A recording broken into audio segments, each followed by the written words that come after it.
Hello guys, in this video I'm going to show you how to freeze videos in CapCut, but first I wanted to tell you that don't forget to subscribe, because at 100,000 subscribers I'm going to show you my whole YouTube revenue statistics and growth strategy, how you can make money online.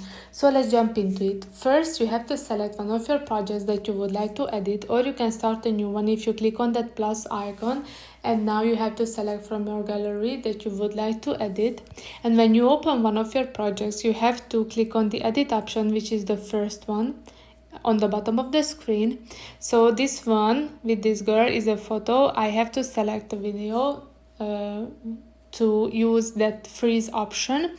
So after you click on the edit option, scroll to the right until you see the freeze option. So you can see that the video it looks like this, and when I apply the freeze option, you can see that the movement is freezed. So I hope this video was helpful for you. If it was, please consider subscribing, and see you in the next one. Bye bye.